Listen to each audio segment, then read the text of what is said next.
Hello and welcome to my apothecary. This is the wonderful Luke Voulgarakis. Oh, well done. Yeah. Yes, I can say it right.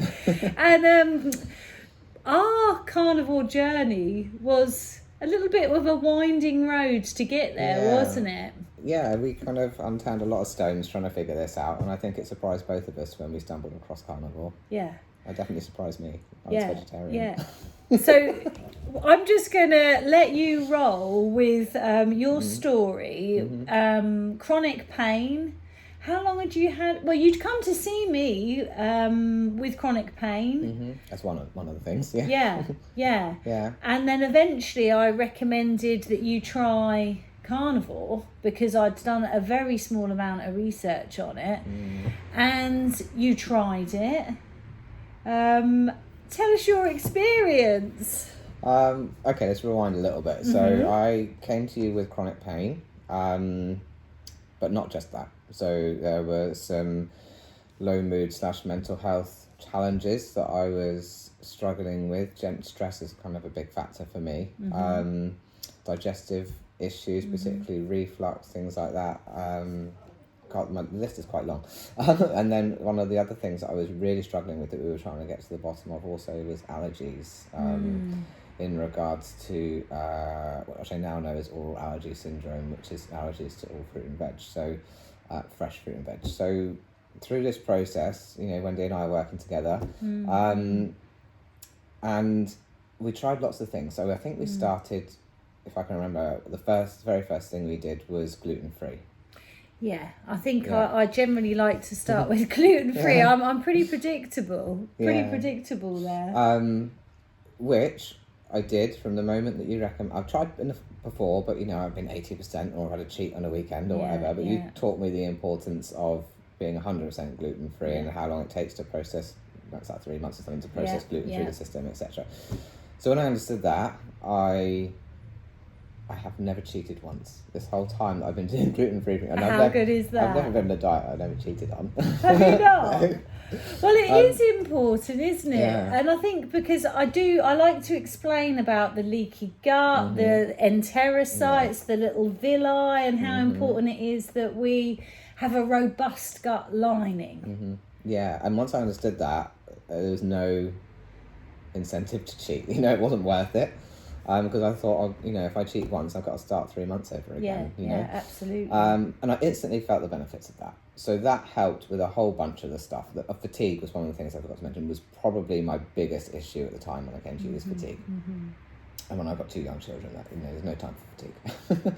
And you ran your own business. Yeah. I mean, you were self-employed. Yeah. So, a lot going on. I don't have time for fatigue and all these other challenges. And I was a yoga teacher, and as a yoga teacher, I also don't have time for chronic pain. No. And the fatigue instantly went, pretty much, with the change to gluten-free. The chronic pain remained, and we worked on that from other methods, using CBD and other tinctures and things. And it's not that they didn't help, it's just they weren't the whole picture. Yeah, right? It didn't resolve it, did it, completely? No. So, and then digestive stuff, etc., etc. So, we've been working on all those things. And then after trial and error, and Wendy trying to get me to give up sugar, which I'm... No, not yet. Not there yet. Are you not? No. Oh, I know. I'll talk more about that. But you recommended carnivore, and I almost fell off my seat because Wendy's a herbalist, if you hadn't noticed. And I thought, what herbalist is going to recommend me to do a carnivore diet? I was really taken aback. And also, I'm also a yoga teacher, and there's a yogic belief called ahimsa, which is around the belief of non-violence. And that includes not eating animal products. So I'm on my way to desperately trying to be a vegetarian. And Wendy recommends carnivore, and I was like, well, do you know what? I'm going to give it a go, because when you told me to go gluten-free, that was a game changer for me. And I've been to see all kinds of specialists, I've been to whether it was through the medical system or through natural health, or all the weird and wonderful things. I've tried everything. And that was a massive game changer. So I thought, okay, if that was such a big game changer, maybe this carnivore thing can be a game changer. And you sent me some links. I looked up some stuff. And the most important thing that you said to me was, because I'm not getting my nutrients from fruit and vegetables, that I need to buy really good quality, organic, grass-fed, free-range meat. So stuff that's getting lots of good natural resources, rather than, you know, animals that are indoors or caged or unhappy or injected with things or whatever. Or fed grain. I mean, it's incredible, isn't it, that, you know, we feed cows that are perfectly evolved to digest grass. Yeah. We feed them grain.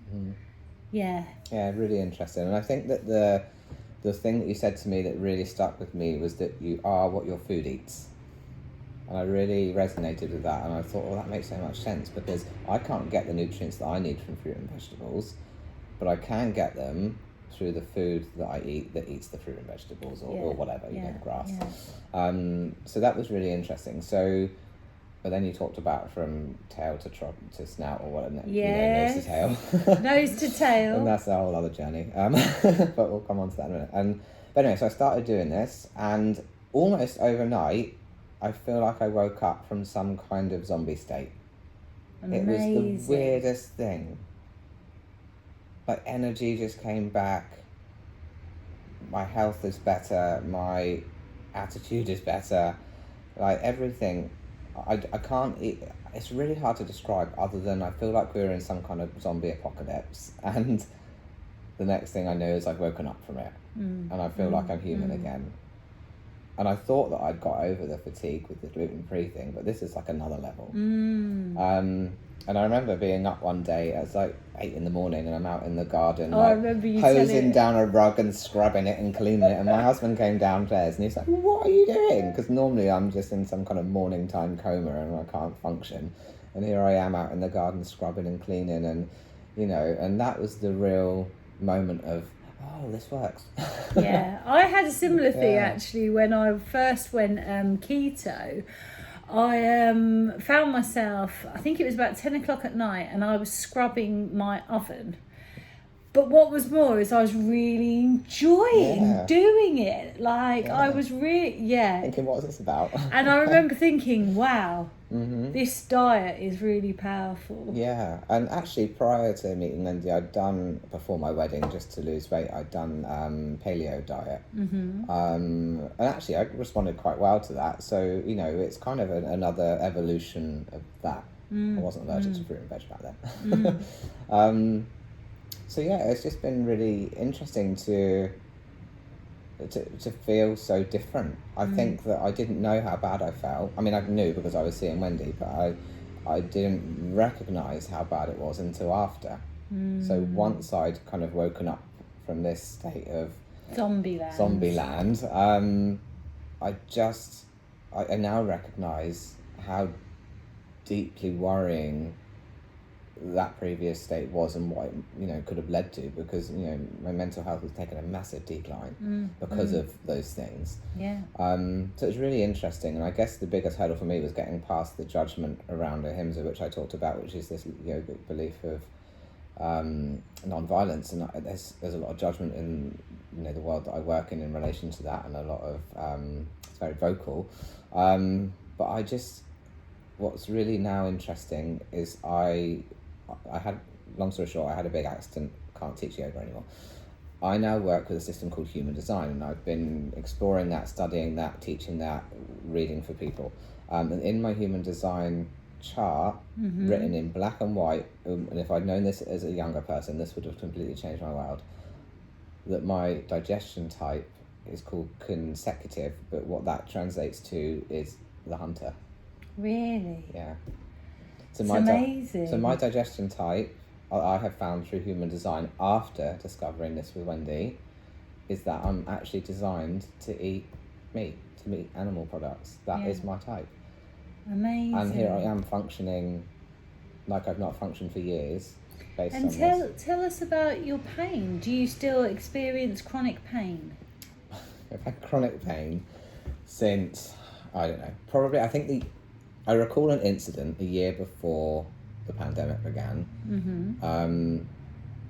And I don't know if that's what triggered the chronic pain, but it was definitely the area that I hurt and where I received the most chronic pain, right? And that has gone. I haven't been able to sleep for years properly because every time I rolled over or moved, I'd be in agony. It's just gone. It's amazing, isn't I'm it? sleeping better. I'm sleeping. Energy's better. Energy's better. And you've got your own business. You've just started your new business, which takes a lot of energy. And I don't know if you found the same, but I'm more productive, but in a more logical way. I was thinking about this in the car on the way here, actually. It's that definition of working smarter, not harder. Yeah. I feel like cognitively, my brain is working better. So I can do things in a much more logical way rather than just kind of throwing all my energy in it and trying to muddle through. Does that make sense? It's like there's more clarity. And I think less faff. Yeah, less faff. I think I used to just faff about. And when you sort of procrastinate, don't you? And you think, oh, this needs to be done, but I'll just do this, this and this because I find what really needs to be done too difficult. That doesn't seem to happen as much now. You are just so much more streamlined in the tasks that need doing. I just think it's clarity of mind. I think that a lot of us suffer from mind fog and maybe don't even realise it because the world is busy and it's complicated and we live very busy lives generally, particularly in the West. And suddenly, when you wake up from this zombie state, things are just clearer. And then I think that you think better, your cognitive function is better, so you can be more organised and more efficient and everything else because you're just functioning the way that you should function. And I also, just because it's popped into my mind, blood group is another thing that I've looked at before, and actually I didn't find my blood group out until I had my accident in hospital and one of the nurses looked it up for me. And I'm an O blood group. Oh, I'm an O. Yeah, right, which again need more meat and animal products. Amazing. So again, this is where I have to take myself back to when I think about ahimsa and the yogic belief system and veganism versus carnivore and whatever, and I just think it's each to their own. I think every body is different and every human physical body is different, the way we process and digest, and I just think that the most important thing truly, and the other version of non-violence, is also non-judgment.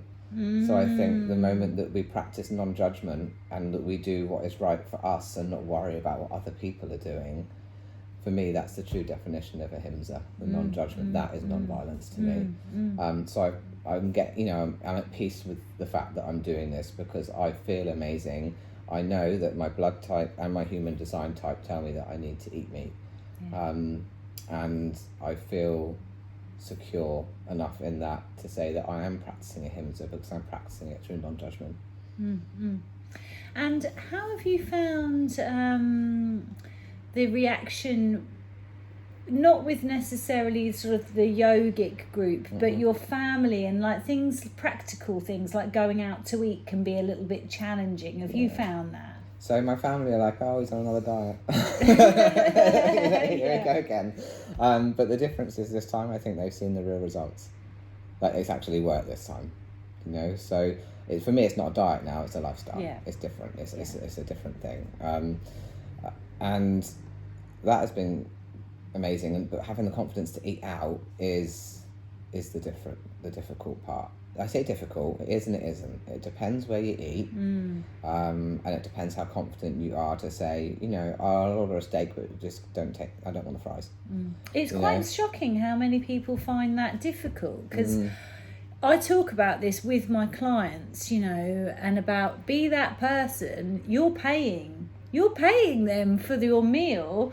You can order it how you like, but people do feel, I think it's lack of confidence, that they worry about it.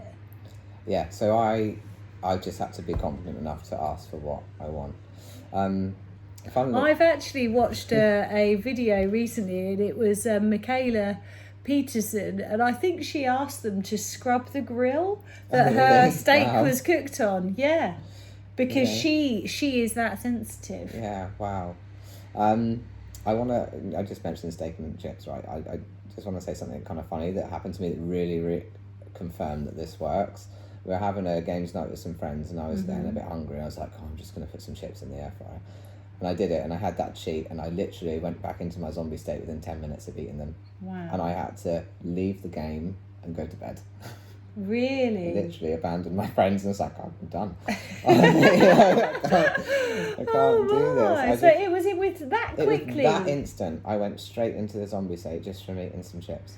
And what would you say then to the people that say, I've had quite a few comments, you need complex carbohydrates, fact, your gut microbiome needs sugar, you need a balanced diet. Right, here's what I say about facts. Facts are all proven by reasonable belief.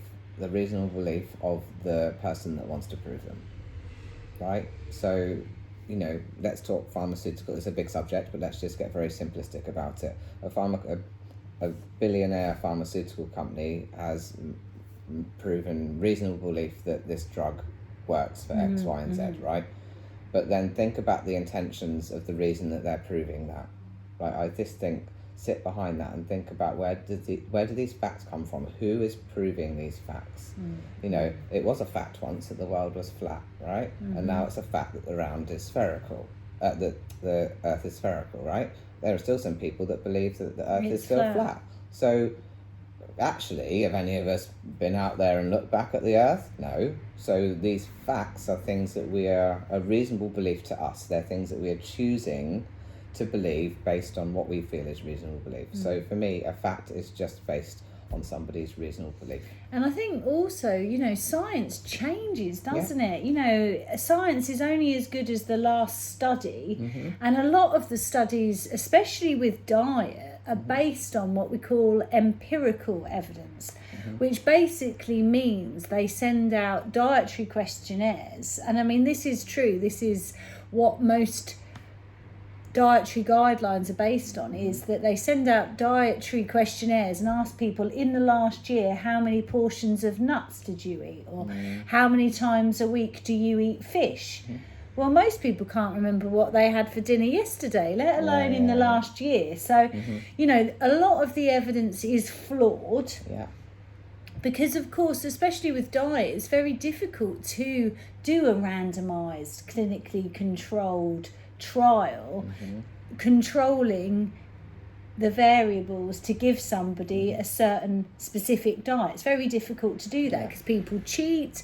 You can't be walking around behind somebody with a clipboard noting it down and also weighing the amount of food. So it's very difficult. Yeah, and people don't like to record honesty either. When I ask people to do, a week diet sheet, they're going to leave out the fact that they had a bar of chocolate at 11 o'clock at night, aren't they? To be honest, the amount of time I have people, and I always ask them to bring a diet sheet, and honestly, 9 times out of 10 people will say, oh, this isn't a typical, this isn't typical. Yeah. So and I think also you have to look at who's doing. We're talking about studies. Who's doing the studies? Yeah. Where do they come from? What's in it for them if they prove it one way or the other? Like a conflict of interest. Yeah.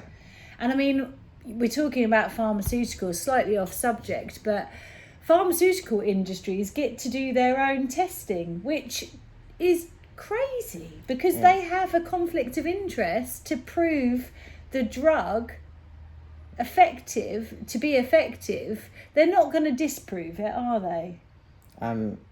It's the what's in it for them. You need to look back and trace the source of the information and think what is in it for them, and then most proof is just around generating reasonable belief. All they've got to do is convince enough people. But that's a bigger subject. So tell me, you've been carnivore quite some time now. How long have you been carnivore? Remember.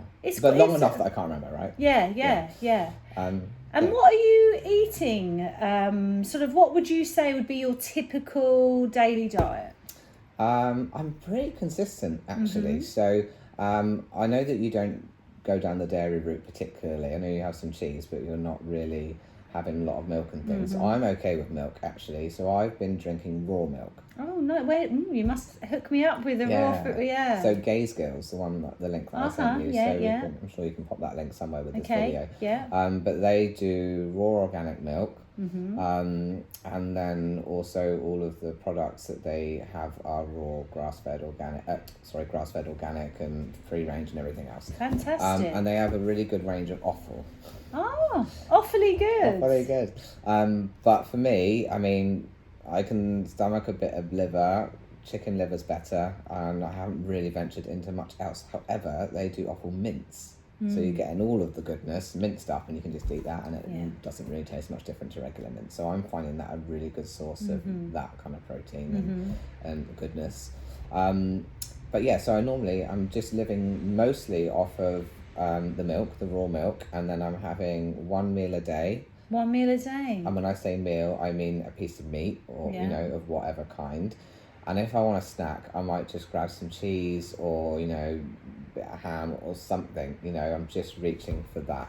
And I think that's the other surprising thing with carnivore is that you just eat less, don't you? You eat less and you're still full because I believe you're getting the nutrients that you need. When you eat empty carbs, you're not getting the nutrients, so then you just get hungry again. Yeah. But when you have the nutrients you need, you don't feel hungry all the time, right? Yeah. So that's fine. So I think if you look at it on a sort of a consumption basis, we're eating a lot less because we're not snacking on food like substances, processed crap. Yeah, except God told you I didn't give up. But I don't drink, I don't smoke, I don't have any fun, right? One thing I'm really struggling to drop is chocolate. So I'm allowing myself to have some chocolate in the evening if I want it, and I'm not judging myself for that. And you know what? It hasn't massively affected anything. I'm okay with that because also, life still needs to be a bit fun, right? Yeah. So that's my thing. That's my one thing. And I think that's fine as long as it's, it's working for you. Yeah, and I think, as you say, no judgment. I won't judge you. But, in terms of gluten-free, I did that 100% and that's been totally fine. But the great thing about doing this is now I've moved away from all these gluten-free products that are actually full of crap. Yeah. Because they're bulked out to taste good with other things. That are equally as bad for you as the wheat, probably. Yeah. And generally more carbohydrates or sugars because they don't taste great, so they add more sugar just to improve the flavour. Yeah, or other things to improve the texture, and so actually I've moved away from that and I feel much better. And we've got to ask this question because it's one that you get asked a lot: is do you have normal bowel movements? Yeah, so when we first started, I can't remember what you gave me, but you gave me something for bowel movements. Oh, it was the cilium. Was it the cilium and slippery elm? Yes. Yeah, cilium Hassams, yeah. And also for reflux, what was it for reflux? Or was that the slippery elm? Might have been the slippery elm. Anyway, so I had some stuff from you. I did really struggle with reflux at the beginning, but that's subsided, that's gone now. I think that was just an adjustment thing. But yeah, so... That, just normal. But I've stopped using those and I haven't noticed the difference with or without them, if that makes sense. Yeah. And I think you do poop less. Yes, but then because you haven't got as much crap to get rid of, Yeah, literally. Yeah. And the snacking is just less, isn't it? For me, as a sugar addict and a sort of a food addict, I really found that it gave me that freedom where I'm not constantly trying to find or snack. I was keto, so I wasn't eating sugar, but I was eating more and more dark chocolate. I couldn't be around any salted nuts. I'd eat the whole packet. And even though I was low carb, I was still overeating, and it stopped all of that. So it's just evenings for me, that's it, and when I want to snack and eat chocolate, basically. But in the daytime, I'm totally fine. I've got my, 2 glasses, I probably have 2 pints of milk a day, and then wait for evening for dinner, and that's totally fine. I don't feel like I need anything else in the day. It's just when I sit on the sofa and watch Netflix. Yeah, I think it is boredom, isn't it, sometimes? It's habit. I think it's habitual as well. But if it's my one thing, like, I don't do anything else fun, like I said, so I take it. I'm sure he's joking there. You must do things. You love your work, don't you? You're really into... Well, in terms of life, but I mean, I don't do anything like drinking or smoking or recreational drugs, so... Yeah. And tell us where they can find you, about your human design, your business, where can people find you? And I'll put the link in the comment box. Yeah, so like I said, I had a yoga studio. Due to an accident, I unfortunately had to close that down. So I've reopened since recovery a new studio, and there I'm working with the human design method, if anybody is aware of it. If not, I'm doing some talks coming up. Oh, excellent. Well, he's just what would you you didn't diagnose me as, what would you call it? Yeah, no, I'll just read your chart very briefly. So yeah, Wendy is a generator, which is somebody who lights up the world with what she does. Apparently, I'm a what person? Oh, go on, you're going testing me now. What did it say? Impeccable, wasn't it? It was the exemplary human. Exemplary human. Well, I'll take that. I said Wendy needs a name badge. It says Wendy, exemplary human. So, you light up the world by doing what you do, the things that you love. If you were doing something that you didn't love, you would not light up the world. You would do the opposite, and it would drain you, and it would suck the life out of you, right?